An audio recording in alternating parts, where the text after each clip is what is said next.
Hello friends, आप देख रहे हैं आपका चैनल शेयर बाजार विद आयुष। और दोस्तों, बात होगी इस वीडियो में अगले हफ्ते के बाजार के ऊपर। देखिए, पिछला हफ्ता जो बीता है मार्केट्स का, उसमें आप नोटिस करेंगे तो मार्केट्स लगभग हमको मोर देन 3% की तेज़ी के साथ कारोबार करते हुए दिखे। तो पिछला हफ्ता आप कह सकते हैं एक लिहाज से काफ़ी बेहतर हफ्ता रहता हुआ दिखा, और नो डाउट उसके पीछे का बड़ा रीज़न था इंडिया और यूएस की ट्रेड डील का अनाउंसमेंट। लेकिन इस हफ्ते भी दोस्तों अपने आप में काफ़ी इंपॉर्टेंट इवेंट्स है। इंडिया यूएस ट्रेड डील के फाइन प्रिंट्स जो है वो कह सकते हैं अब निकल कर आते हुए दिख रहे हैं। तो उस पर मार्केट्स किस तरीके से रिएक्ट करेगा। इसके अलावा Q3 का इन्फ्लेशन, Q3 नंबर्स आपको आएंगे, इन्फ्लेशन का डेटा आता हुआ दिखेगा। बहुत सारी ऐसी चीज़ें हैं जिस पे याद रखिएगा इस पूरे हफ्ते में 9 से जो 13 फरवरी तक का मार्केट रहेगा उस पर मार्केट्स रिएक्ट करेगा। तो उन सब के ऊपर इस वीडियो में दोस्तों हम चर्चा करेंगे, तो आप लोग देखिएगा वीडियो को पूरा ज़रूर। लेकिन उससे पहले अभी तक अगर आपने चैनल को सब्सक्राइब नहीं किया तो ज़रूर सब्सक्राइब कर लीजिएगा। तो दोस्तों, जैसे मैंने कहा, पिछला हफ्ता मार्केट्स के लिए काफ़ी बढ़िया रहा, राइट। अगर आप पिछला एक महीना देखेंगे तो मार्केट्स करीबन 0.71% स्टिल नीचे दिखता है। लास्ट 6 महीने में लगभग 5-6% की तेज़ी दिखती है। बट बात क्या है कि मार्केट्स वो 26,000 के लेवल को क्रॉस कर पाता है बट टिक नहीं पाता है। और टिक नहीं पाता है, होता क्या है, मार्केट्स फिर यही 25,000 के लेवल में घूमता रहता है। तो क्या इस हफ्ते हम 26,000 का आंकड़ा टच करेंगे? ये अपने आप में एक सबसे बड़ा सवाल है जो निकल कर आ रहा है, राइट। तो इस हफ्ते मार्केट्स किस तरीके से करेंगे, इस पे सबसे बड़ा याद रखिएगा जो कल हमको एक रिएक्शन देखने को मिलेगा, वो रिएक्शन दोस्तों देखने को मिलेगा जो इंडिया और यूएस की ट्रेड डील हुई है। अब यहाँ पर एक्सपेक्टेशन क्या है? तो एक्सपेक्टेशन दोस्तों ये बताई जा रही है कि इंडिया यूएस ट्रेड डील का जो फाइन प्रिंट आया है वो एक्सपेक्टेशन को मीट करता है, यानी जो बाजार का अनुमान था उस प्रकार से ही हमको डेटा जो है वो आता हुआ दिखा है। लेकिन ये भी बताया जा रहा है कि मार्केट ने ऑलरेडी प्राइस इन कर लिया है बेस्ट केस सिनेरियो। तो ये दोस्तों आप कह सकते हैं कि एक खबर है जिसमें एक्सपेक्टेशंस ये है कि ऑलरेडी जो एक्सपेक्टेशन थी इस पूरी ट्रेड डील की वो मार्केट्स ने प्राइस इन कर ली है। और इसका कितना बड़ा असर देखने को मिलेगा ये कह पाना अभी दोस्तों मुश्किल लगता है। यूएस ने याद रखिएगा रिमूव कर दिया है 25% एक्स्ट्रा टैरिफ जो इंपोज किया गया था on Indian goods over the countries purchase of Russian oil, right, जो हम लगातार रशिया से तेल खरीद रहे थे। और अब दोस्तों याद रखिएगा जो नया टैरिफ है वो 18% पे कर दिया गया है। पहले कितना था? पहले 50% था, क्योंकि 25+25, और अब वो 50 से सीधा आपको घटकर हो चुका है 18%। यानी आप समझ सकते हैं कि एक अच्छा खासा आपको डिक्लाइन ऑलरेडी देखने को मिल गया है इन द टैरिफ। काफ़ी लोग ये कह रहे हैं कि पहले तो 3% का टैरिफ था तो वो 18% हो गया, तो ये किस हिसाब से अच्छा हुआ, 6 गुना टैरिफ बढ़ गया। तो आपको ये समझना पड़ेगा कि देखिए ऑलरेडी हर एक देशों में टैरिफ बढ़ा है। ऐसा नहीं कि सिर्फ इंडिया पे 18% टैरिफ लगा है, बाकी देशों पे जितना था उतना ही है। हर देश पे अगर आप देखेंगे ऑलमोस्ट 15% के अबाव का ही टैरिफ है।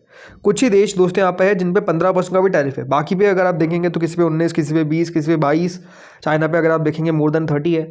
तो पॉइंट क्या है कि देखिए ये नया नॉर्मल आप कह सकते हैं।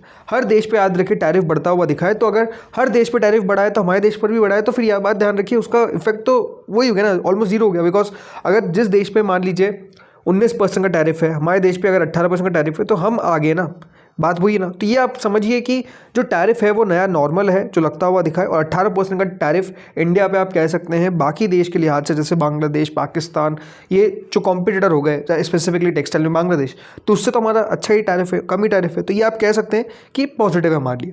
लेकिन अब सवाल निकल कर आते हैं दोस्तों इस टैरिफ जो पूरी ट्रेड डील हुई है उसके फाइन प्रिंट, जैसा मैंने कहा।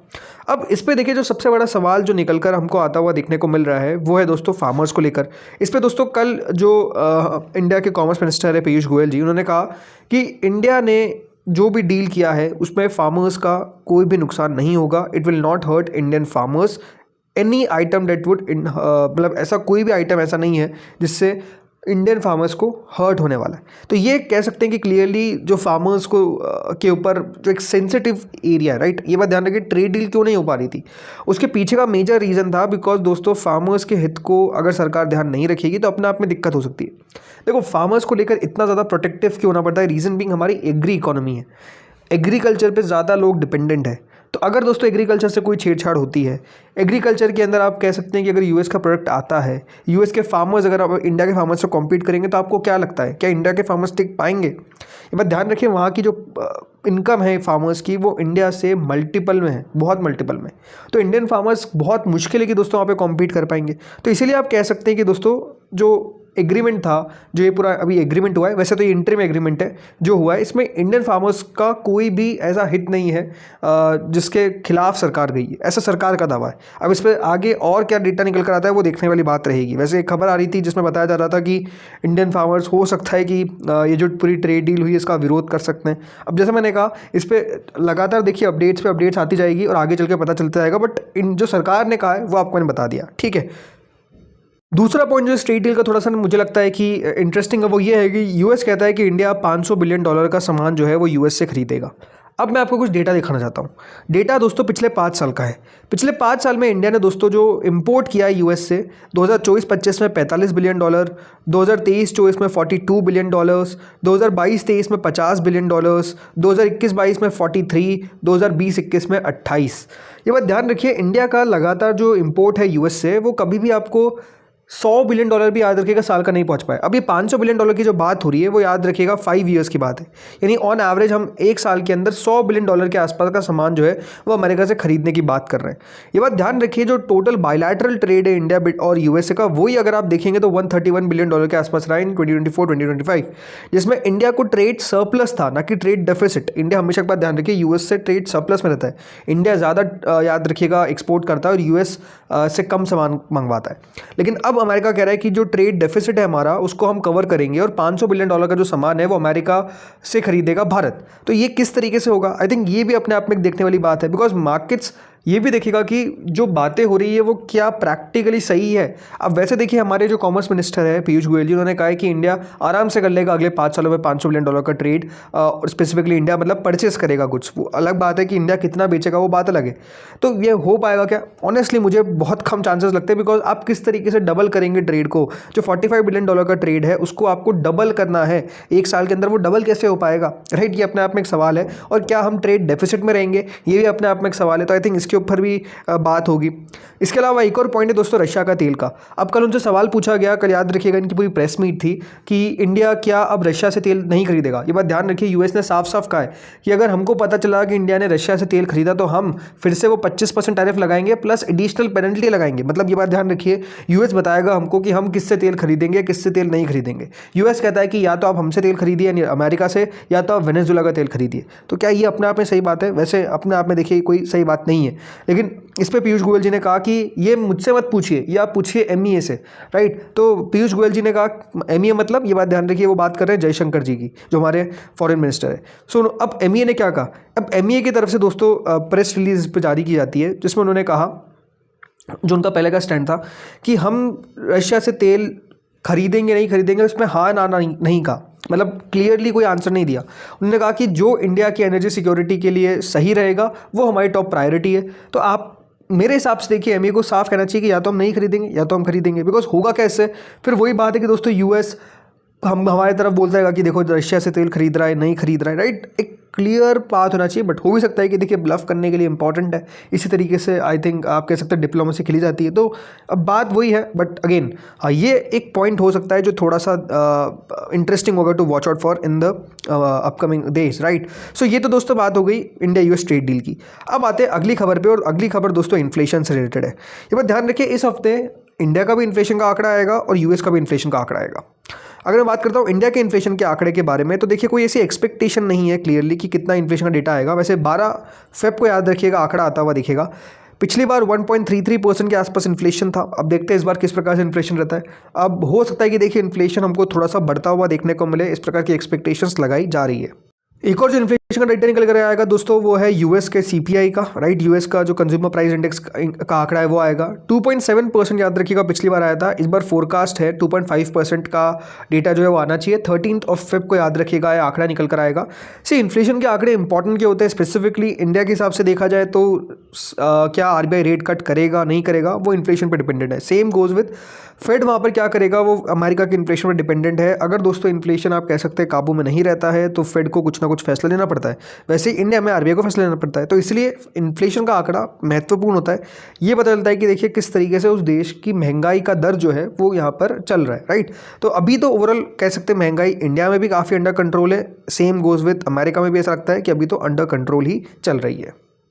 Now next point, Q3 numbers. जी हाँ, इस हफ्ते दोस्तों अभी भी याद रखिएगा Q3 के नंबर्स आएंगे। मेजरली आप कह सकते हैं ये अब आखिरी हफ्ता रहेगा जब आपको मेजर नंबर्स कुछ आते हुए दिखेंगे।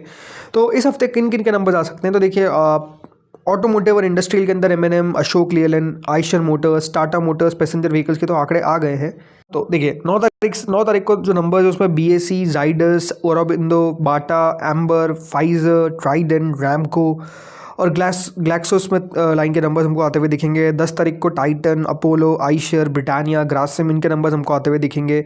इसके अलावा M&M के आंकड़े आएंगे, डिवीज़ के आंकड़े आएंगे, HUL, ONGC, कोल इंडिया, अशोक लेलैंड और 13 फरवरी को स्मॉलर कैप्स कंपनीज का नंबर्स आपको आता हुआ दिखेगा। तो नो डाउट इस हफ्ते भी Q3 नंबर्स पर नज़र रहेगी। इसके अलावा एक्सपेक्टेशन में देखिए M&M के नंबर्स अच्छे आने के अनुमान लगाया जा रहा है। टाइटन में भी ग्रोथ क्लियरली देखने को मिल सकती है। तो PSU डिविडेंड्स में ONGC, कोल इंडिया भी अपना डिविडेंड जो है वो अनाउंस कर सकती है। देखिए अभी जो फ्राइडे, सैटरडे, संडे की अगर मैं बात करता हूँ तो नंबर्स में SBI के नंबर्स आते हुए दिखे, काफ़ी शानदार नंबर्स आए, लगभग 24% की ग्रोथ देखने को मिली है। Same goes with Tata steel, जहाँ पर आप कह सकते हैं बहुत बड़ा उछाल देखने को मिला है प्रॉफिट के अंदर। तो अच्छे नंबर्स हमको कह सकते हैं इनके आते हुए दिखे। मार्केट्स इन नंबर्स पे याद रखिएगा रिएक्ट करेगा। देन इसके अलावा दोस्तों हमको नज़र रखना है सोने चांदी पे। जी हाँ, फ्राइडे को देखिए अच्छा एक मूव आता हुआ दिखा जिसमें चांदी लगभग 10% के आसपास बढ़ती हुई दिखी है। तो सोने में दोस्तों लगभग 4% के आसपास की बढ़ोतरी देखने को मिली। कॉपर बढ़ा, राइट, स्टील और लिथियम ज़रूर थोड़े नीचे थे बट बाकी में थोड़ी सी रिकवरी आई है। तो क्या इस हफ्ते हम सिल्वर को $70 के नीचे जाता हुआ देखेंगे? क्या सोने को भी इस हफ्ते हम $4,800 के नीचे कारोबार करता हुआ देखेंगे? आई थिंक ये मार्केट्स देखेगा बहुत क्रूशली कि किस तरीके से दोस्तों सोने चांदी में मूव आता हुआ दिखता है। इसके अलावा नज़र दोस्तों रहेगी, याद रखिएगा, US डॉलर पे, मतलब रुपये पे। US INR तो ओवरऑल दोस्तों 90.58 पे अभी इंडियन रुपीस चलता हुआ दिख रहा है। थोड़ी सी रिकवरी का अटेम्प्ट याद रखिएगा मारा है, लेकिन फ्राइडे को फिर दोस्तों याद रखिएगा थोड़ी सी गिरावट आ गई थी रुपये के अंदर। तो इस हफ्ते किस तरीके से ट्रेड होगा रुपये के अंदर, ये आई थिंक मार्केट्स नोटिस करेगा। इसके अलावा FID है, लग रहा है कि देखिए FIs थोड़ा सा अपना रुख चेंज करते हुए दिख रहे हैं, बाइंग की साइड पर आते हुए दिख रहे हैं। जैसे फ्राइडे को भी लगभग 1950 करोड़ की बाइंग करी, DIs ने ज़रूर सामने 1265 करोड़ की सेलिंग करी, बट द थिंग इज कि FIs का पैसा आना चाहिए, FIs की बाइंग आनी चाहिए।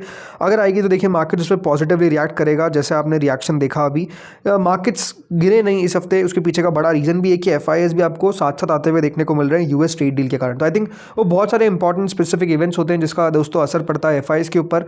तो दोस्तों इस वीडियो में तो इतना ही था। होपफुली आपको वीडियो बढ़िया लगा होगा। आप लोग कमेंट सेक्शन में बताइए क्या आपको लगता है, क्या निफ्टी इस हफ्ते 26,000 के पार अब जाता हुआ देख रहे हैं, या फिर आपको लगता है कि नहीं 26,000 का लेवल छूना मुश्किल लगता है? दोस्तों जो भी है बताइए कमेंट सेक्शन में। इस वीडियो में तो इतना ही था। होपफुली आपको वीडियो बढ़िया लगा होगा। Thank you friends for watching this video.